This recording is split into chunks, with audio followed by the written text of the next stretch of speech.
Okay, let's have a look. So what I've done, I've swapped my beehives around to try and get a little more activity into the front of the hives. So there's a little bit more happening here. That one had hardly any, and this one was actually where that one was, and that one over there was where this one was. So the bees coming back are going in here. Now I did see the queen before, but I'm not going to be probably that lucky now. But if we open this up and I peel back the plastic, doing this one-handed. Oop, there's a few bees flying out. You can see the brood down in there. Now a little while ago I was in here and I was really lucky, and I actually seen the queen running across the top of the brood, and she ducked back down inside. So I do know there is a queen in there. She had a body about 3 times the size of the others, and it was light brown and yellow looking. And of course the queens are usually pretty scared and skittish, so I'm just hoping that this hive does alright, because it's not looking the best in there. So maybe with a few more bees it might pick up a little.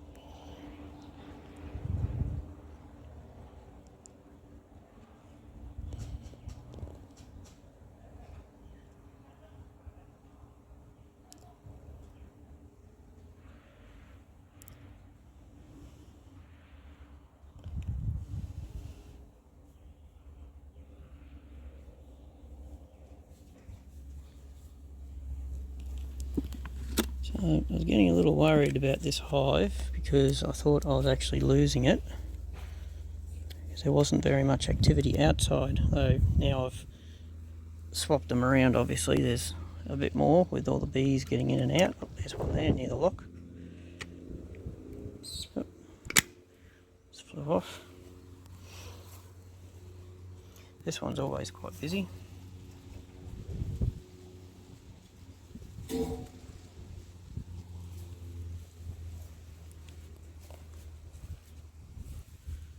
So yeah, so this is my donor hive. That's my second hive, and all the bees coming in and out now are the ones that were going in and out of that hive, because I've swapped their position. So it'll give this one a bit of a boost. And the bees flying back also from this hive down here, when they come back they're used to orientating to here anyway, so with a bit of luck quite a few of the bees will come in and it'll give it a little boost, which should help out.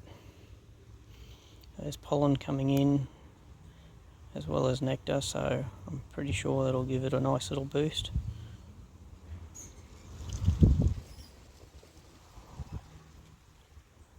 I might leave the hives in this position today and tomorrow. We'll see how we go. And with a bit of luck it'll give them a boost and they'll do rather well. Hopefully next time I open up the hive I'll have my phone on me so I can have a look and find that queen again.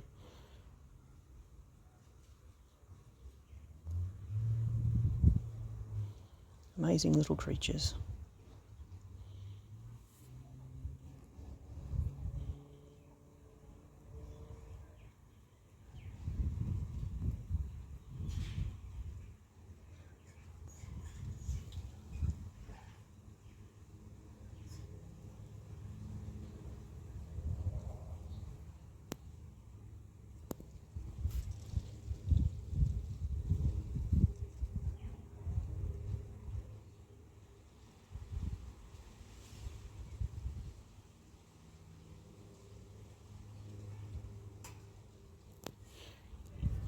Might pop over and have a look at number 4 and we'll see how it's going. I'll just pause this for a sec. I'll only be here for a split second for you guys, but it'll be a little bit for me. Alright, back in a sec.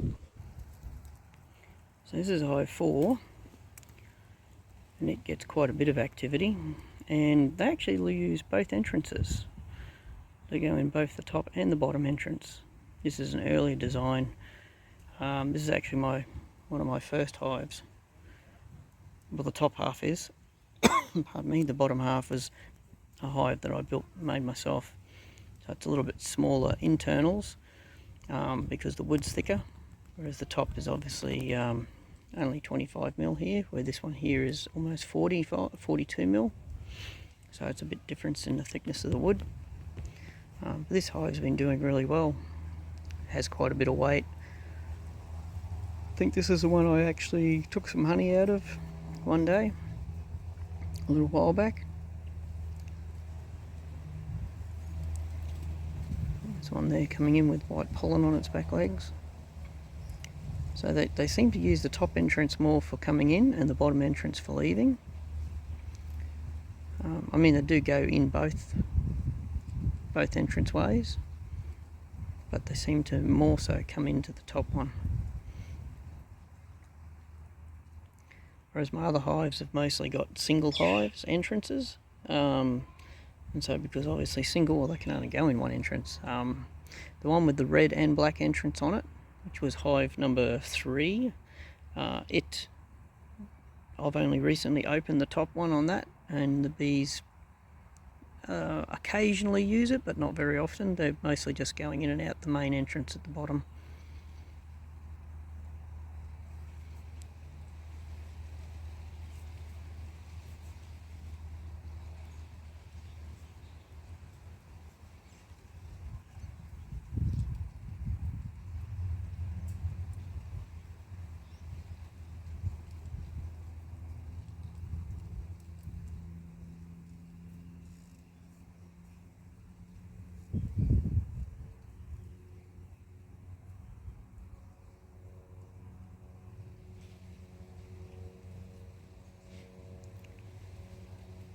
They're doing rather well. So most of my hives are all Hocking's Eye hives, which are the slightly more aggressive of these bees, as in they'll bite. They don't sting, obviously, because they're all stingless. However, I do have a Carbonaria hive, but it's pretty, mellow and laid back. I'm looking to possibly buy myself another Carbonaria hive at some stage, which would be good. Have a few more bees, be a bit more diverse, I suppose, so I don't have the same bees breeding all the time. So if you have more hives and from different locations, you get different genetics, which is usually a good thing, rather than trying to breed from the same bees all the time. I mean, they do pretty much just split and just replicate, but it would be nice just to have something a little different. I don't know if there was one there then that had red pollen on its back legs. Might have just missed it.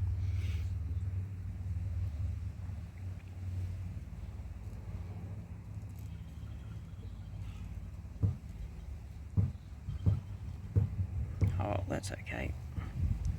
Sometimes you get them and sometimes you don't.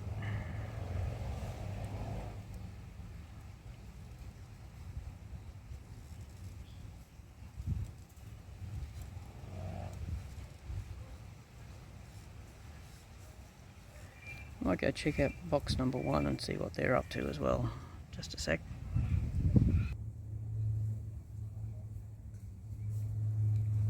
This is box number 1. Just so you understand, the box numbers are to do with the study that I'm doing on native bees with the Queensland University. They've given me numbers for each box, so that's why I refer to them as box 1, 2, 3, 4 and 5. Unfortunately, I lost box 6, which was my Australis hive. For some reason they died out. Obviously didn't like the environment. But all these ones are going quite well that I have left. Some a little busier than others.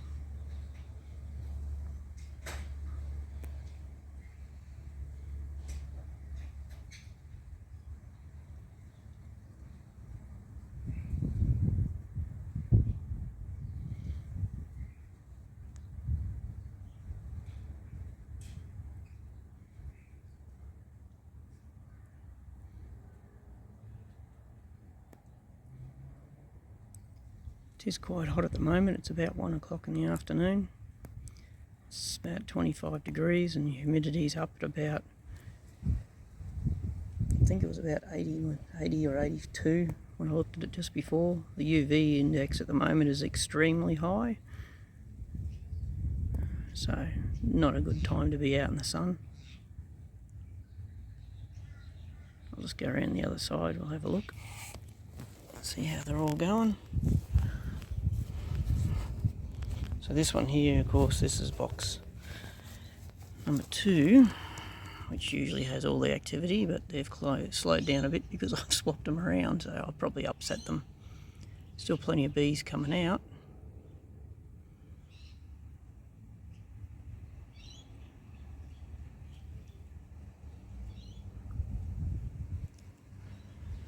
And there's box 3. Oh, there's a bee there in the entrance with pollen on its back legs running around.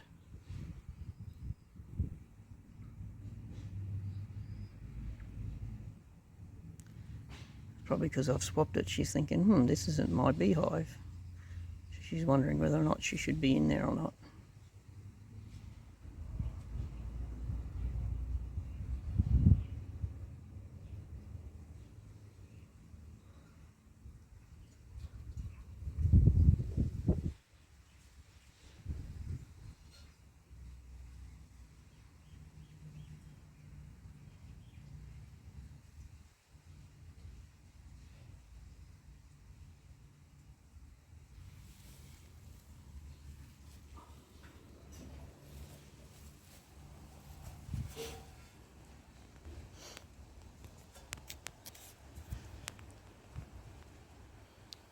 This is my hive. I don't actually really have a number on. It's just one that I split earlier in the year. And I did the split after I'd done the taken on the course. And of course there was no point letting them know I had another beehive at the time. So these bees technically were part of the second box. This is the second box that I split earlier this year. Might have another quick peek inside. I'll pause this for a sec so I can set everything up. I'll be back.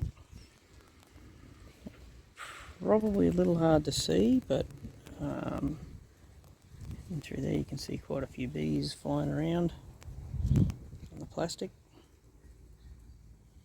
Lots of resin. Open it up and have a bit of a look. Probably let all the bees out, but anyway.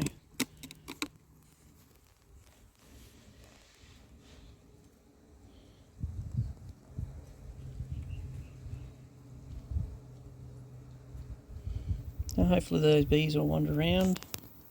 They're all extra bees, so they will hopefully give this a little bit of a boost. Help to bring the numbers up a little bit. Like I said, I'll swap them back probably tomorrow in the afternoon to their original position, and they'll be more used to where they are.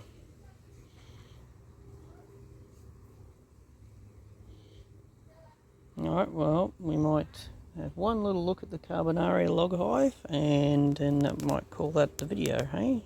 Go back in a sec. So, this is the Carbonaria hive, that's the log there, which is attached with a bit of pipe, which goes into the back of this to be an induction to make another beehive. Quite a few bees there at the entrance.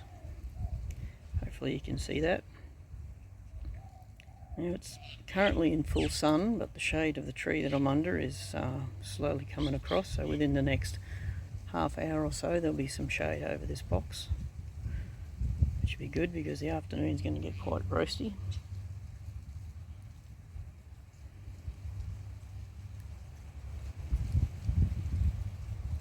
So they're pretty active too. These ones are usually out fairly early. There's one there bringing some rubbish out in the front there, just flew away. So yeah, they're usually out before the Hocking's eye, because the Carbonaria, they'll actually come out at a lower temperature. I've even had my Hocking's eye have even come out at 19 degrees. I'm told they won't come out before 20 to 24 degrees, but I find they come out even at 19. These ones, I've even had them out at 16 degrees on a cool day in winter, because we don't get very cold here in Queensland. But, yeah, they're just fascinating little creatures. A little different to my honeybees, which obviously you'll get stung. These ones won't sting you. There's one with white pollen going in.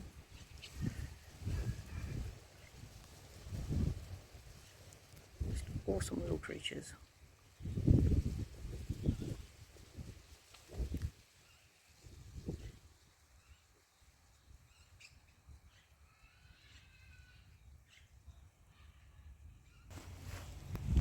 Now I'll open this up.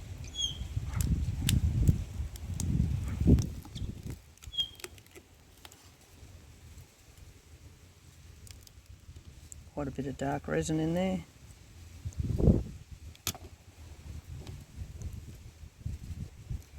So I don't think they're really going to use this as another hive, so I'll probably end up taking this off and melting all that wax down. And then I'll give it back to them. But, I'll leave them alone in there for now. Oop! Well, he stood on my dog that was behind me. My daughter's dog. Okay, so there we go. Oh, they're a bit busy now. They're all flying around the front.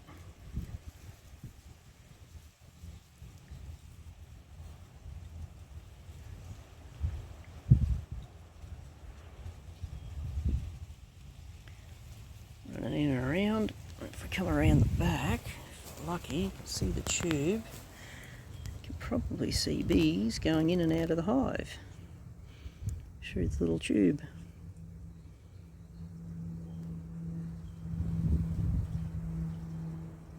So I'm coming out with rubbish there, getting pushed back a little bit.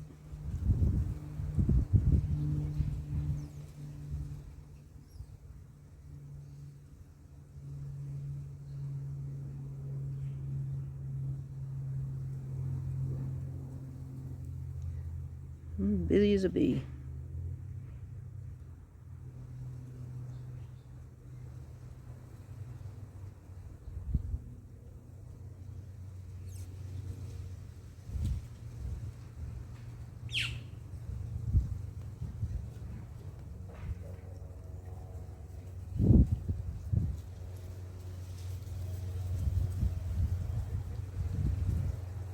Oh, almost went through with pollen on its legs.